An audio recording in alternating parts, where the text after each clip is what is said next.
In today's video, we are going to learn how to paint a loose watercolor, a beautiful iris flower in a pot. Hi everyone, welcome back to DiviArts studio. My name is Divisha Mehta. If you are new to my channel, please consider subscribing. Okay, so let's get started. To paint this floral watercolor, you'll need a few basic materials.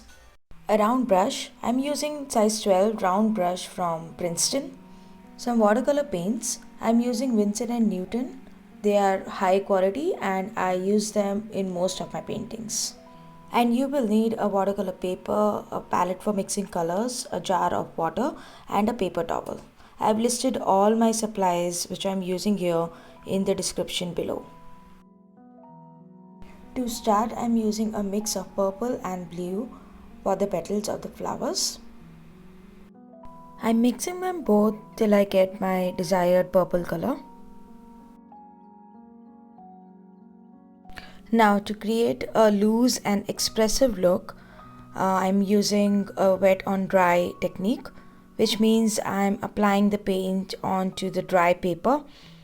I'm gently pressing my brush to give strokes for the petals.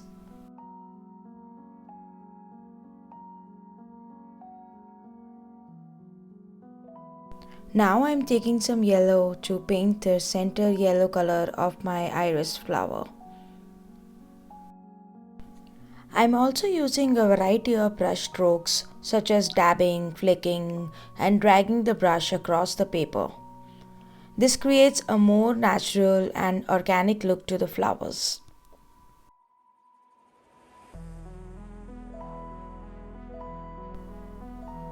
I'm painting this in the light of my window, so the sun is shining bright today, which is reflecting on my paper. So please ignore the bright light falling on my paper. I'm also adding a drop of blue to the flower to give some shading and depth to my painting. I'm going with the flow and painting my flowers using blue and purple watercolors only, and adding some green and yellow for the stems of the flowers.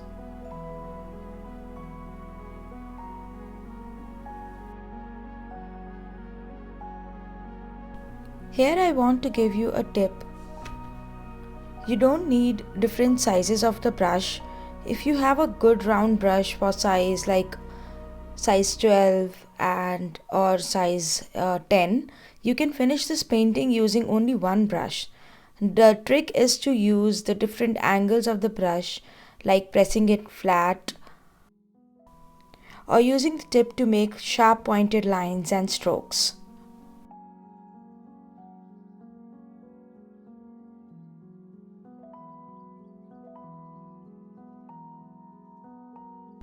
While painting with the watercolors, you need to make sure that you are experimenting with the light and dark strokes of colors. This comes with watercolor practice. You can practice strokes of light and dark washes to understand what level of water you need to mix with the paints. I'm adding more flowers to my painting. I'm taking a little light wash of my purple paint and then adding some blue on the top to give some depth to my painting. Now gently I'm just using the tip of my brush to create the thin strokes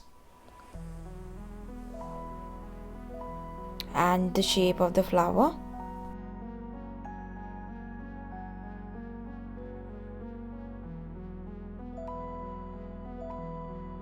Next I'll take some green to paint my long leaves.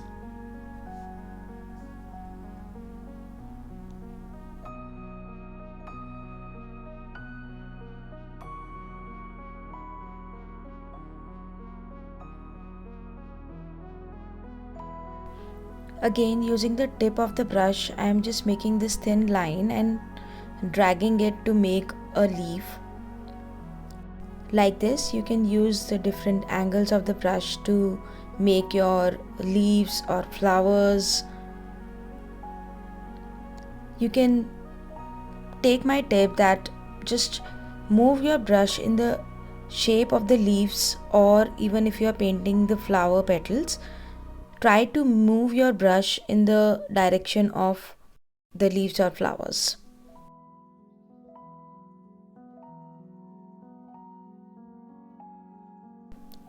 I'm adding more leaves to my painting to make a complete look, and just gently moving my brush. I'm using more water in my color so that I can get a light wash, and then later on I can add a little darker drop of the color.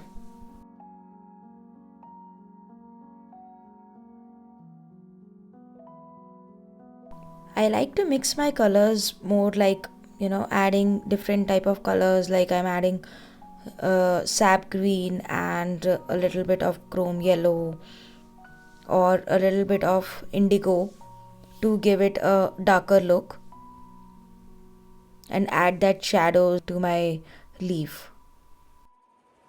By adding indigo color, you can get some grayish tone in the painting. Like here for painting the leaves, I've mixed both the colors, like I'm taking yellow and green mix with a little bit of indigo. Again, I've taken the light shade and then adding a little darker tone to the stem of the leaves.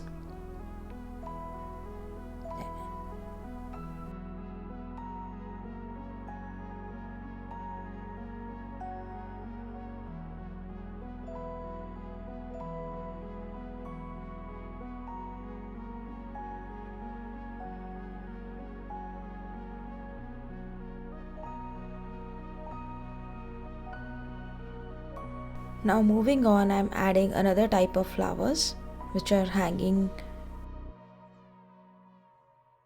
Sometimes I simply test my colors on a paper to know what kind of shade I will be getting on the painting. Like this, you can know that what shade you will get in the painting, and you can even experiment by using lighter and darker colors to know that what kind of colors you are getting. Here I'm like mixing a little bit of yellow.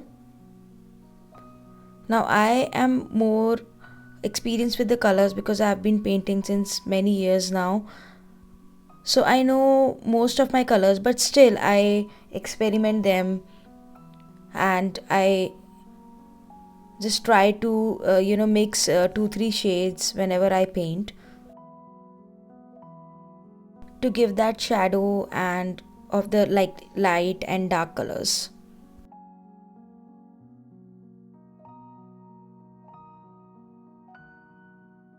Now I'm adding some more and more leaves to complete my painting.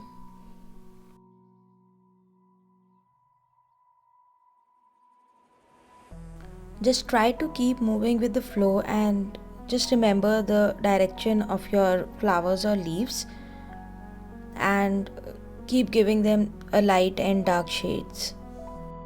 Also add some darker color drops while the base is wet so that you can get that depth to the painting. I did a series of the paintings using same flowers and leaves techniques. You can visit my website where I sell all of my paintings in the form of prints and beautiful wall arts. I will add the link in the description below. And lastly, we'll paint the pot that the flowers are in. I'm using a light brown and grey color, but you can choose any colors that you like. Starting with the light wash of the base color and then adding a drop of a darker brown. It's not too dark but a little light brown, and then just experimenting with darker one to give more highlight and depth to my pot. I'm applying the paint using a variety of brush strokes, and now I will add some more greens to my painting.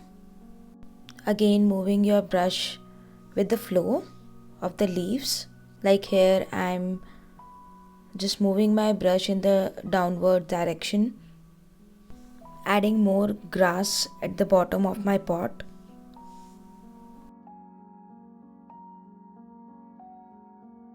I'm adding more green at the bottom so that the pot looks more fill and more dense.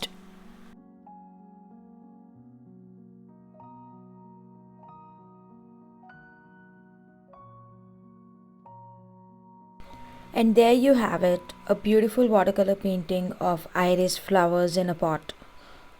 I hope you enjoyed this tutorial and learned something new. Remember, the key to loose watercolor painting is to embrace imperfection and let the paint do its own thing. If you have any questions or suggestions for the future tutorials, please let me know in the comments below, and please don't forget to like and subscribe to my channel. Thanks for watching, and I'll see you in the next video.